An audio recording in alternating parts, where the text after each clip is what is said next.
So you know that new shiny expensive mower I got? Well, yeah, look, I've got some bad news.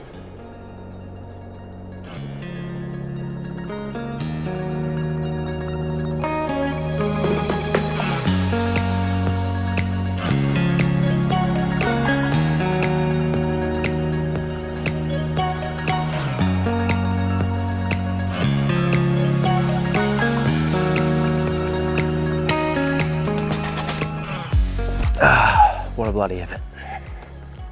Well, g'day and welcome to a new video. In today's video, I'm going to be talking to you about exactly what happened to this mower, as well as some things that you need to be aware of, which this incident has especially brought to light for me, if you are considering buying a cylinder mower. So first things first, I damaged the cutting reel on this when I was using it last week in the backyard. And step one, first issue I had was how I was going to get it to ADE turf to get fixed. So this, as I've said before, weighs 200 kilos. It's an absolute monster. With my Massport, I can lift it up at a struggle, or I can get some help with it and get it up pretty fine. With this, ongoing, if you want to own a mower like this, best thing is to have a trailer with a ramp for sure. That's going to be the easiest method to transport it around. I ended up coming up with this system where I've maneuvered my ute in here. This is the actual pallet that the mower turned up on. So I've pulled it apart a little bit and I tried to make it a ramp, but that didn't work. And it was a pretty dodgy and scary setup of trying to actually drive the mower up on here, because if I lost it or that wiggled and moved, I was going to be in a lot of trouble. So yeah, look, I'm not going to lie, this is still a pretty dicey sort of situation, but I've now gotten it on and off twice. Used a forklift at ADE. So if this happens to be the way that I die, at least it's on video.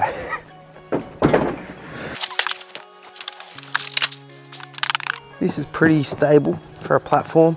If I wanted to, I could screw those blocks together, but it's okay.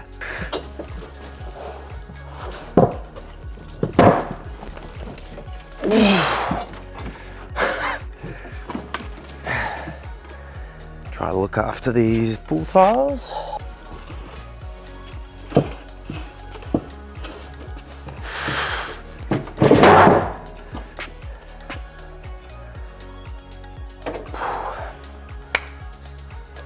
Now, before anyone gets their knickers in a knot, I definitely plan on having a trailer one day for this. This is not something I want to do very often at all.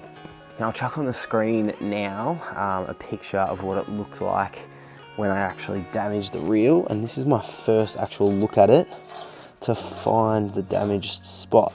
You can see they've done some work in there to fix it up. It's not completely back in alignment, but they've ground it down to the bed knife to get that proper contact again.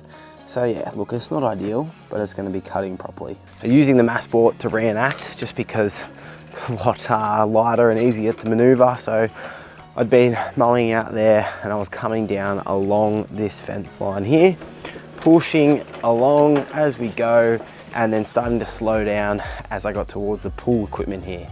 Now, sheer size of the Mowmaster, 3 times the weight of this Massport, and the different operating system. So on the Massport, I've got to pull in this lever to go forward, and I set my throttle over here. On the Massport, there's a lever that I've actually got to let out. So letting it out to go versus pushing in to let it go is just different, and it plays with your mind a little bit because it's the opposite way of operating.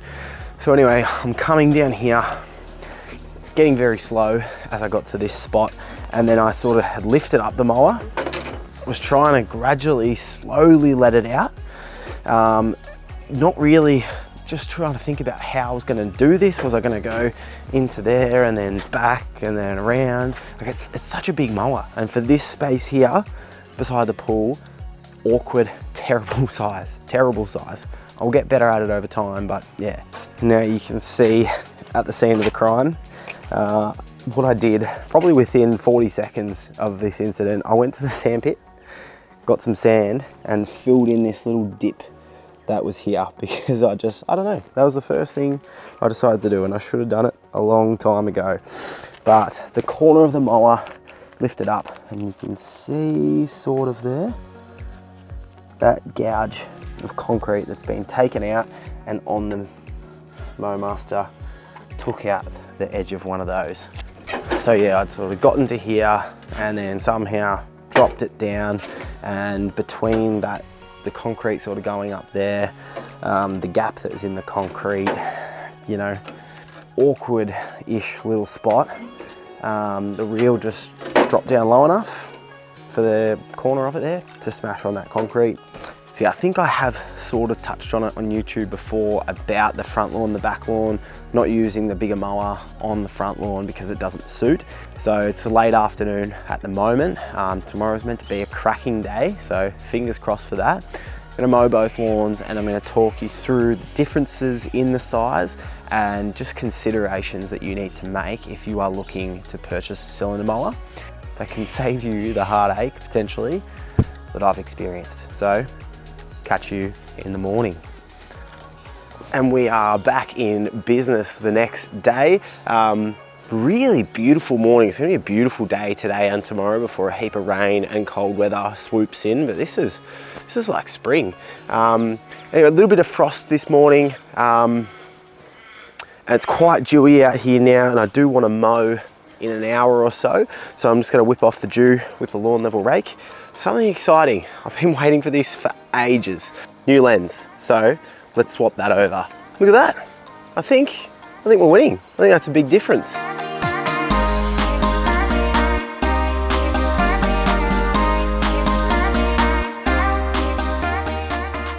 So that is just knocking the dew down, so it's not as wet on top of the grass. I can get a cleaner cut, and it also helps by fluffing up the grass a little bit, again, for a nice clean cut. And the sooner the dew is off the leaf, the more sunlight can be absorbed. So this, great thing to do during winter, well, all year round, depending where you are. Knock the dew down, healthier lawn. Just when it's this size, it's a fair bit of effort. We'll cut it soon. What a day for it.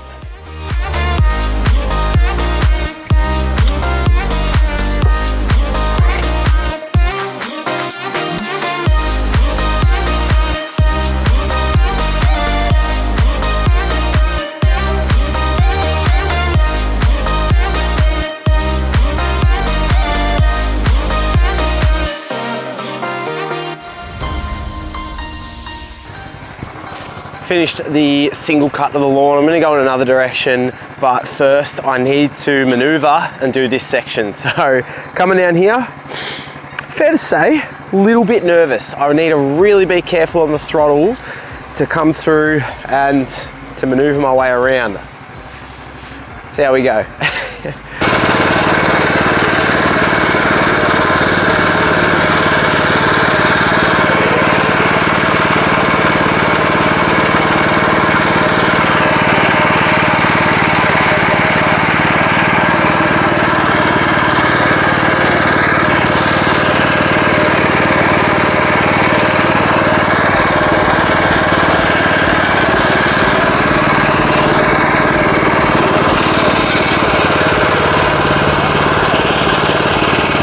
So you saw that was a struggle trying to do this little section here. I'm almost even thinking that I'll just wheel out this Massport to do just this section. In terms of considerations with a mower, with a cylinder mower, you really need to make sure that it is the right size for what you've got. And this is something that I get in my Instagram DMs a bit, is people asking, you know, what size, what's the best size, etc. This 26-inch Mowmaster, 26 inches being the width of the cutting reel, perfect for out in my open spaces. It's a nice big mower, nice big cutting width, and you know, I even out in those open areas could have a 28 or a 30 inch, to be honest. I'm saying that without having actually ever used one, but that mower, big open spaces, 500 square meters, perfect. This mower out in that space was just taking me too long, And so in theory, it gets about 1/3 faster using this mower. And that's why I personally needed the upgrade. So anyway, something that illustrates this perfectly, will really show you why you don't want a mower that is too big, is out on the front yard.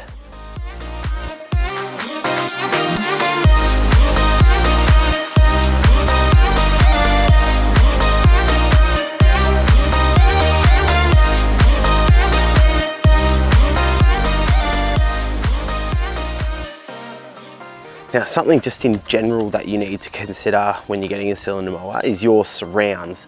Now, out here, this section in particular of my front lawn is an absolute nightmare. I don't know how well you're gonna be able to see. I might try and overlay some other clips, but we've got a big raised section and a crack here, a really big raised section that you can't see. Just here, big hump there with a crack. Just behind over here, another big crack. Here against that edging is a really big raised section as well.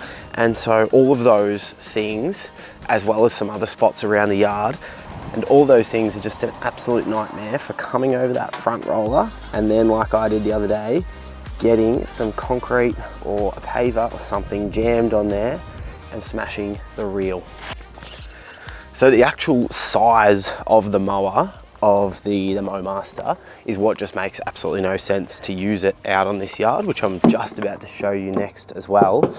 But pure fact of the matter is as well, is that reason that I broke my mower in the first place, the Mowmaster, was because I just maneuvering that massive heavy mower is where I lost control of it, dropped it in the wrong spot and broke it. Whereas with this mower, even just going from having mowed the back to now mowing the front right now, maneuvering this thing around when I've been using it for over 1.5 years and it weighs 70 kilos versus maneuvering the Mowmaster, which is triple the size, and I've only been using, well, I've used it 5 times now, I believe. Massive difference in terms of how comfortable I am with maneuvering it, getting it around the place, hopping over these little areas, and being careful, especially when I'm doing patterns where I am crossing this path and whatnot to line them up. So especially with this diamond pattern, I have been burning that in for quite a few mows now. I should actually change it up soon, but you can see I'm pretty well versed on where I go and my, you know, my path around, especially this section here. Something I do sometimes is remove the actual hose. We'll just take the padlock off and pull it off and move it out of the way. I've been a bit lazy recently and I find I can swing it around and get it out of my way. Something else that if you are in this situation where, say, a 20-inch mower suits the rest of your yard and you've got an annoying little spot, is you can just take the catcher off. That would give me a lot more mobility, especially in this section here when I'm doing those little runs there, as well as those diagonals that I was doing there. Yeah, I mean, you're probably not always going to want to mow without your catcher on, but that's just something you can do as well in your nifty tight little spots. Something as well with this Massport is that I'm very comfortable with using it, and especially when I'm coming up to, say, trying not to run over this hose or not run into my water meter or over edges and stuff, I find it so much easier, the system with this, of just being able to let go, and that stops the mower, rather than the Mowmaster system where you've got to let it out. It's just a lot more forgiving, I think, and a lot less intimidating for the size of it, and just a mental thing as well, that I'm just used to this. So hopefully that gives you some good ideas and some things to consider if you are looking to get a cylinder mower. There's definitely a little bit of prep that needs to be done, and you need to consider for your surroundings as well as your actual lawn, which is something I should probably talk about in another video, to use a cylinder mower. But if you're going to invest, you definitely want to make sure you're getting the one that is going to suit your property the best. Please feel absolutely free to DM me some pictures of your yard on my Instagram to get my feedback and have a look at it to see what I reckon would be best for your yard if you like. Always replying to heaps of messages on there, and that goes for any other questions you may have as well. But anyway, hope you've enjoyed that video, and I'll see you in the next one.